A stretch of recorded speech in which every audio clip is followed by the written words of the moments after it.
जय श्री कृष्णा दोस्तों। आज का सुविचार। आज हम आपके सामने अमावस्या और पूर्णिमा दो बहनों की कथा के बारे में बताएंगे। तो आइए जानते हैं।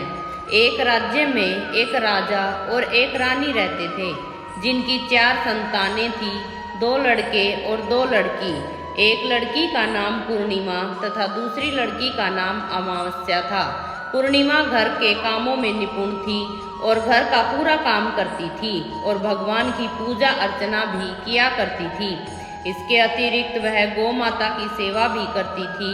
और उसकी दूसरी बहन अमावस्या ना ही घर का कोई काम करती थी और ना ही भगवान की पूजा अर्चना करती थी और ना गौ माता की सेवा करती थी। पूर्णिमा सर्वगुण संपन्न थी, फिर भी राजा और रानी अपने दोनों बेटों तथा पुत्री अमावस्या को ही प्यार करते थे और पूर्णिमा से प्यार नहीं करते थे, उसके साथ भेदभाव करते थे। राजा के चारों पुत्र और पुत्री धीरे धीरे बड़े हो रहे थे। जब वे बड़े हो गए, राजा ने अपने दोनों पुत्रों का विवाह योग्य कन्याओं के साथ करा दिया। इसके बाद रानी ने राजा से कहा कि अब दोनों पुत्री विवाह के योग्य हो गई है और इन दोनों का विवाह भी करा दो। लेकिन पुत्री अमावस्या का विवाह किसी बड़े खानदान में कराना और पूर्णिमा का विवाह किसी गरीब परिवार में कराना, क्योंकि पूर्णिमा तो केवल भगवान की पूजा पाठ करना ही पसंद करती है और गाय की सेवा करना पसंद करती है। अब रानी ने राजा को दोनों पुत्रियों का रिश्ता तय करने के लिए भेज दिया। राजा ने अपने पड़ोसी राज्य में जाकर वहां के राजा के पुत्र से अमावस्या का रिश्ता तय कर दिया और वहीं पास के गांव में जाकर जब गरीब परिवार के लड़के से पुत्री पूर्णिमा का रिश्ता भी तय कर दिया। यह सारी बात जाकर राजा ने अपनी रानी को बताई तो रानी ने यह सोचने लगी कि अब देखते हैं कि भगवान इसकी मदद कैसे करते हैं। यह बहुत ही पूजा पाठ करती है और भगवान में मग्न रहती है। पूर्णिमा का भाई और उसकी भाभी पूर्णिमा से बहुत प्यार करते हैं, क्योंकि पूर्णिमा उनके घर के कामों में उनका साथ देती है और कामों में उनका हाथ बटाती है। और यही दूसरी बहन अमावस्या उन पर अपना रोब जमाती है और घर का कोई कार्य नहीं करती है। कुछ समय बीत जाने के बाद दोनों पुत्रियों का विवाह हो जाता है। राजा और रानी की विवाह के बाद अपनी दोनों पुत्रियों को विदाई दे देते हैं। विदाई देते समय राजा और रानी अपनी पुत्री अमावस्या को बहुत सारा धन और दौलत देकर विदा करते हैं और पूर्णिमा को कुछ भी नहीं देते, खाली हाथ अपने घर से विदा करते हैं। इसके बाद दोनों बहनें अपने अपने ससुराल को चली जाती हैं। कुछ दिन बीत जाने पर एक दिन अमावस्या ने अपने घर पर शिव जी की कथा रखती है, जिसमें वह सभी गांव वालों को निमंत्रण देती है और अपनी बहन पूर्णिमा को नहीं बुलाती। जब गांव की सभी औरतें अमावस्या के यहाँ जाती है तो यह सब दृश्य पूर्णिमा अपने घर के दरवाजे के बाहर बैठकर देख रही होती है। तब वहां से गुजर रही औरतें पूर्णिमा से कहती हैं, तुम्हारी बहन के यहाँ शिव जी की कथा रखी है, क्या तुम नहीं चलोगी? पूर्णिमा ने कहा, मुझे निमंत्रण नहीं आया है, मैं नहीं जा सकती। सभी गांव की औरतों ने पूर्णिमा से कहा, बुलावा नहीं आया तो क्या, भगवान शिव की कथा है, तुम हमारे साथ चलो। गांव की सभी औरतों की बात मानकर पूर्णिमा भी उनके साथ भगवान शिव की कथा में अमावस्या के घर चली जाती है। जब अमावस्या की नज़र पूर्णिमा पर पड़ती है तो वह कहती है कि तुम यहाँ कैसे चली आई, मैंने तो तुम्हें नहीं बुलाया था। खैर कोई बात नहीं, अब तुम आ ही गई हो तो चुपचाप बैठी रहना। और यह कहते हुए अमावस्या ने पूर्णिमा की गरीबी का भी मजाक उड़ाया। पूर्णिमा की आंखों से आंसू आ गए और रोते रोते मन ही मन में पूर्णिमा भगवान शिव से विनती करती है, हे भगवान, क्या पूजा पाठ करना गलत है? गौ माता की सेवा करना गलत है? आखिर मेरी गलती क्या है? आप मुझ पर अपनी कृपा दृष्टि कब बनाएंगे? पूर्णिमा बार बार भगवान शिव से यही कहती रहती है। इतने में शिव कथा पूरी हो जाती है और अमावस्या भगवान का प्रसाद बांटने लगती है। वह सभी लोगों को प्रसाद देती है। लेकिन पूर्णिमा को वह प्रसाद नहीं देती। पूर्णिमा बिना प्रसाद के ही अपने घर लौट जाती है। रास्ते में वह यह सोचते हुए चलती है कि यदि बच्चे उससे कथा का प्रसाद मांगेंगे तो वह उन्हें क्या जवाब देगी। उसने सोचा था कि वह अपने मायके अपने भाई और भाभी के यहाँ जाएगी और वहाँ जाते हुए बच्चों के लिए कुछ लेकर जाएगी। ऐसा सोचते हुए वह अपने घर वापस लौट आई और घर वापस लौटने पर वह अपने पति और बच्चों से कहती है कि वह अपने मायके जा रही है। पति ने कहा ठीक है, और कुछ समय के बाद पूर्णिमा अपने मायके के लिए रवाना हो गई। चलते चलते रास्ते में एक चबूतरा आया जिस पर तुलसी का पौधा लगा था। उस चबूतरे पर एक बूढ़ी अम्मा बैठी हुई थी। वह कोई और नहीं, साक्षात तुलसी माँ थी। उस बूढ़ी माता ने पूर्णिमा से कहा, बिटिया तुम कौन हो और कहाँ जा रही हो। पूर्णिमा ने अपना परिचय दिया। परिचय देने के बाद बूढ़ी औरत ने पूर्णिमा से कहा, यहाँ तुलसी का पौधा सूख रहा है, इसमें थोड़ा सा पानी डाल दो और इस चबूतरे की सफाई कर दो, जिससे मुझे थोड़ी ठंडक मिलेगी। पूर्णिमा ने कहा ठीक है माँ, मैं तुलसी में पानी डाल देती हूँ और यहाँ की सफाई भी कर देती हूँ। पूर्णिमा ने साफ सफाई करने के बाद बूढ़ी अम्मा को नहला भी दिया और बूढ़ी अम्मा की सेवा की, उनके पैर भी दबाए। बूढ़ी अम्मा से कहा, माँ जी और बताइए, कोई काम हो तो मैं आपकी क्या सेवा करूँ। इस पर बूढ़ी अम्मा ने कहा, नहीं अब तुम जाओ और वापस आते समय मुझसे मिलते हुए जाना। पूर्णिमा ने कहा ठीक है अम्मा, मैं वापस आते वक्त आऊँगी। कुछ समय आगे चलने के बाद एक शिव मंदिर आया। वहाँ पर उसे एक बूढ़े बाबा मिले जो मंदिर के बाहर बैठे हुए थे। वह कोई और नहीं, साक्षात भोलेनाथ थे। उन्होंने पूर्णिमा से कहा, कहाँ जा रही हो बेटी, तुम कौन हो। तब पूर्णिमा ने अपना परिचय दिया। फिर उस बूढ़े बाबा ने पूर्णिमा से कहा, इस चबूतरे की और इस मंदिर की सफाई कर दो। तब पूर्णिमा ने मंदिर की और चबूतरे की सफाई कर दी। उसके बाद उन्होंने बूढ़े बाबा से कहा, बाबा कुछ और काम हो तो आप मुझे कहिए। तो बूढ़े बाबा ने कहा, नहीं बेटी अब तुम जाओ और वापस आते वक्त मुझसे मिलते हुए जाना। पूर्णिमा ने कहा ठीक है बाबा, मैं जाती हूँ, वापस आते हुए आपसे मिलते हुए जाऊँगी। इसके बाद पूर्णिमा आगे चल देती है। आगे चलने के बाद काली माँ का मंदिर आता है। काली माँ के मंदिर के बाहर एक बूढ़ी अम्मा चबूतरे पर बैठी हुई थी। उस बूढ़ी औरत ने भी पूर्णिमा से कहा, बेटी तुम कौन हो और कहाँ जा रही हो। तब पूर्णिमा ने उस बूढ़ी औरत को अपना परिचय दिया। तो बूढ़ी औरत ने कहा कि बेटी इस चबूतरे की सफाई कर दो और मंदिर की भी साफ सफाई कर दो। इस पर पूर्णिमा ने खुशी खुशी से मंदिर की सफाई की और चबूतरे की भी सफाई की। इसके बाद उन्होंने बूढ़ी अम्मा से कहा, अम्मा कोई और सेवा हो तो आप मुझसे कहिए। तो उन्होंने कहा कि नहीं बेटी, अभी के लिए बस इतना ही, लेकिन जब तुम वापस आओ तो मुझसे मिलते हुए जाना। इस पर पूर्णिमा ने कहा, ठीक है अम्मा, मैं चलती हूँ, लेकिन जब वापस आऊँगी तो आपसे मिलते हुए जाऊँगी। इस तरह यह कहकर पूर्णिमा अपने रास्ते में आगे बढ़ जाती है। आगे चलते चलते एक नदी आती है। वहाँ पर भी एक बूढ़ी अम्मा बैठी रहती है। वह भी कहती है, बेटी तुम कौन हो और कहाँ से आई हो। उन्हें भी पूर्णिमा अपना परिचय देती है और बूढ़ी औरत पूर्णिमा से कहती है, नदी पर स्नान करने तो यहाँ सब आते हैं, लेकिन साफ सफाई कोई नहीं करता, इसलिए तुम किनारे पर साफ सफाई कर दो। पूर्णिमा कहती है, ठीक है माँ जी, और वहाँ की साफ सफाई कर देती है। उस बूढ़ी अम्मा के पैर दबा देती है और कहती है, माँ जी कोई और काम हो तो बताइए। बूढ़ी औरत कहती है, कुछ नहीं बेटी, तुम जाओ, लेकिन वापस आते वक्त मुझसे मिलते हुए जाना। और वहाँ नाव में बैठकर नदी के दूसरे किनारे पहुँच जाती है। वहाँ अपने मायके के घर पहुँच जाती है। वहाँ पर पूर्णिमा के भाई और भाभी उसे देखकर बहुत खुश हो जाते हैं और वे पूर्णिमा की बहुत खातिरदारी करते हैं। और उससे बहुत सारी बातें करते हैं और कहते हैं कि बच्चों को भी साथ में लेकर आती तो बहुत अच्छा होता। अब कुछ समय के बाद पूर्णिमा ने वापस अपने ससुराल जाने को कहा तो उसकी भाभी ने उसके लिए एक साड़ी दी और थैले में बच्चों के लिए कपड़े और खाने पीने की कुछ चीज़ें रख दी और कहा कि तुम बहुत दिनों बाद आती हो।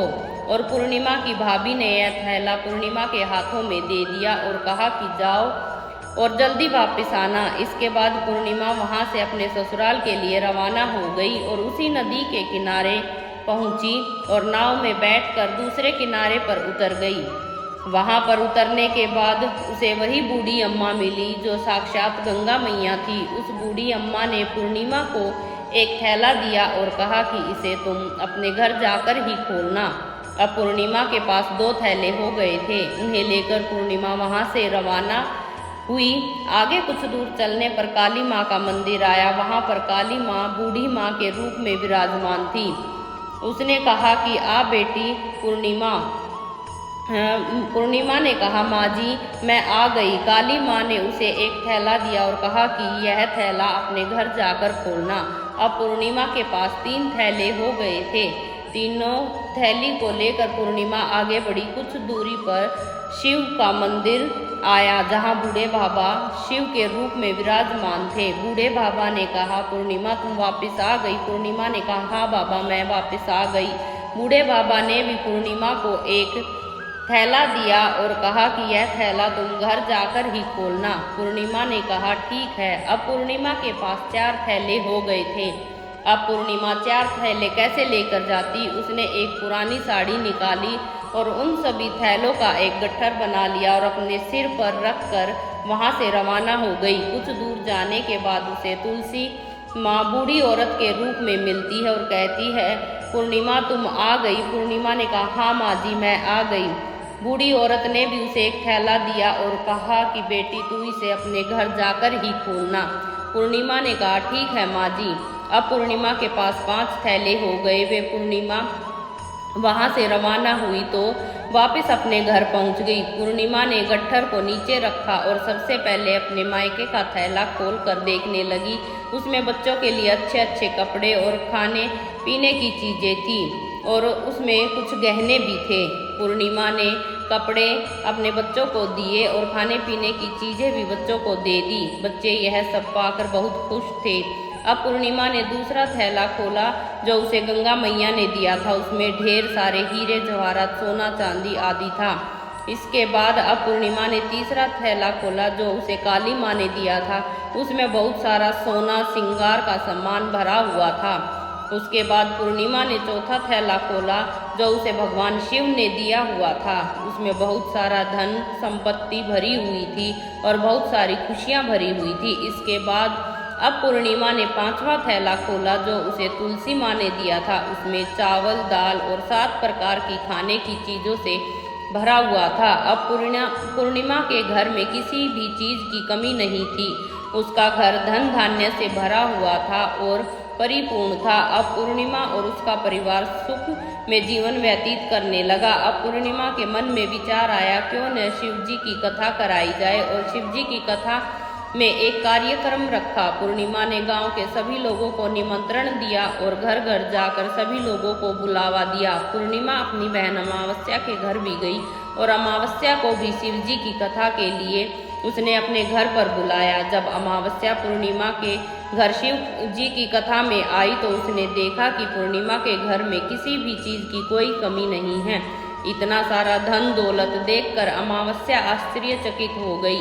उसने पूर्णिमा से कहा कि तुम्हारे घर में इतनी धन और दौलत कहाँ से आई। पूर्णिमा ने कहा देखो बहन तुमने शिव जी की कथा में मुझे नहीं बुलाया था, फिर भी मैं चली आई और तुमने मुझे प्रसाद तक नहीं दिया और मेरी गरीबी का मजाक भी उड़ाया।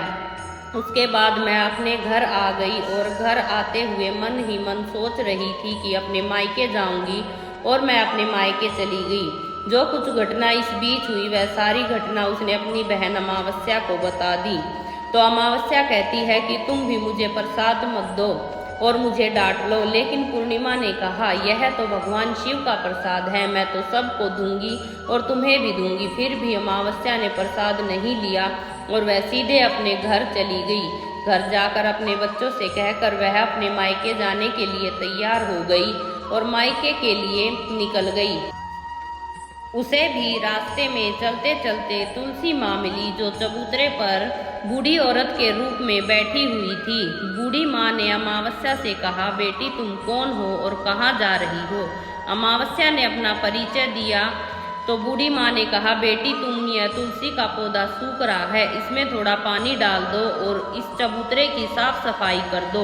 इस पर अमावस्या ने कहा, बुढ़िया तुझे दिखाई नहीं दे रहा, मैंने इतनी महंगी साड़ी पहन रखी है, यह गंदी हो जाएगी। ऐसा कहकर वह आगे चली गई। आगे चलने पर उसे भगवान शिव एक बूढ़े बाबा के रूप में मिले। जब उन्होंने उससे कुछ काम कहा तो उसने उसके लिए भी मना कर दिया। आगे चलने पर काली माँ मिली तो अमावस्या ने उनका काम करने से भी मना कर दिया। थोड़ी आगे चलने पर गंगा माँ मिली तो उसको भी उन्होंने ऐसा ही जवाब दिया। इसके बाद अमावस्या जब नाव में बैठने लगी तो उसे नाव में फूलों की जगह कांटे भरे मिले जो उसके पैरों में चुभ रहे थे। किनारे पर उतरकर वह अपने मायके चली गई। जब वहां उसे उसकी भाभियों ने और भाइयों ने देखा तो मन ही मन में कहने लगे कि काम की न काज की, 2.5 मन अनाज की। अब आ ही गई है तो ठीक है, पूर्णिमा तो हमारे सारे काम में हाथ बटाती थी, यह कोई काम करेगी तो नहीं। अब उन्होंने खाना बनाया और खा पीकर सभी सो गए। अमावस्या सुबह उठी और अपनी भाभियों से कहा कि मैं अपने ससुराल जा रही हूँ। उन्होंने कहा, ठीक है जाओ। अमावस्या बोली, पूर्णिमा को तो तुमने एक थैला दिया था और मुझे कुछ नहीं दोगे क्या? भाई और भाभी ने कहा कि तुम घर जाओ, थैला तुम्हारे घर पहुंच जाएगा। फिर अमावस्या वहां से निकल गई और नदी किनारे पर पहुंची। वहां गंगा मैया बूढ़ी औरत के रूप में विराजमान थी। बूढ़ी माँ ने कहा, आ गई बेटी? तो उसने कहा, हाँ मैं आ गई। अमावस्या ने कहा, तुमने पूर्णिमा को एक थैला दिया था और मुझे नहीं दोगी क्या बूढ़ी अम्मा? तो अम्मा ने कहा कि तुम घर जाओ, तुम्हारा थैला तुम्हारे घर पर तुम्हें मिल जाएगा। इसके बाद आगे चलने पर काली मैया मिली, जिसने भी अमावस्या को यही बात कही कि तुम्हारा थैला तुम्हें तुम्हारे घर पर मिल जाएगा। उसके बाद वह भगवान शिव से मिली और उन्होंने भी उसका थैला उसके घर पर भिजवा दिया। इस पर अमावस्या वापस घर लौट आई। अमावस्या अपने घर पहुंच गई। आंगन में देखा तो वहां पर 5 थैले पड़े हुए थे। अमावस्या ने मन ही मन सोचा कि अब तो मेरे पास बहुत सारी धन और दौलत आ जाएगी। जल्दी जल्दी उसने सभी थैले खोल कर देखे तो किसी में मिट्टी, किसी में पत्थर और किसी में कंकड़ तो किसी में कोयला मिला। मायके से भी उसे कुछ नहीं मिला। इस थैले में कुछ भी नहीं था। अमावस्या दौड़ती हुई पूर्णिमा के घर गई और कहती है कि तुम्हें तो इतना सब कुछ मिला, मुझे तो कुछ भी नहीं मिला, आखिर क्यों? तो पूर्णिमा कहती है कि जब मैं अपने मायके जाती हूँ तो अपने भाभियों के साथ उनके काम में हाथ बटाती हूँ, उनके साथ मिलकर काम करती हूँ, लेकिन तुम ऐसा नहीं करती, उनकी इज्जत भी नहीं करती, इसलिए वह तुम्हें भला क्या देंगे। इसके बाद तुमने गंगा मैया को ठुकरा दिया और काली माँ को भी ठुकरा दिया, भगवान शिव को भी तुमने ठुकरा दिया, इसलिए उन्होंने भी तुम्हें कुछ नहीं दिया। अमावस्या कहती है कि बहन मुझे माफ़ कर दो, मैंने तुम पर हमेशा अत्याचार किया है, मुझे कुछ नहीं मिला तो कोई बात नहीं, मैं भी भगवान शिव की भक्ति करूंगी और सब कुछ प्राप्त कर लूंगी, मुझे इन सब चीज़ों का रहस्य बताओ।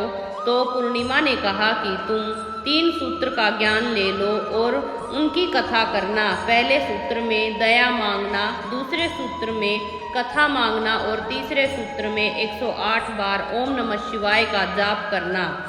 बहन, भगवान ने यह सूत्र दिए हैं, इनको अपने हृदय में बसा लेना। मैंने भी यह 3 सूत्र अपने जीवन में अपनाए थे और सच्चे मन से भगवान की भक्ति पूजा पाठ की थी। फिर भगवान ने मुझे यह सब कुछ दिया और तुम्हारे पास जो कुछ भी था वह भी सब खत्म हो गया। इसके बाद अमावस्या अपने घर चली गई और भगवान की पूजा पाठ करने लगी। भगवान शिव ने भी उसे माफ़ कर दिया और गौ माता की सेवा भी करने लगी। इस प्रकार धीरे धीरे उसकी स्थिति भी ठीक हो गई। तो ये थी दो बहनों की कहानी। आशा करती हूँ आपको पसंद आएगी। वीडियो पसंद आए तो एक लाइक और सब्सक्राइब अवश्य करें। जय श्री कृष्णा दोस्तों।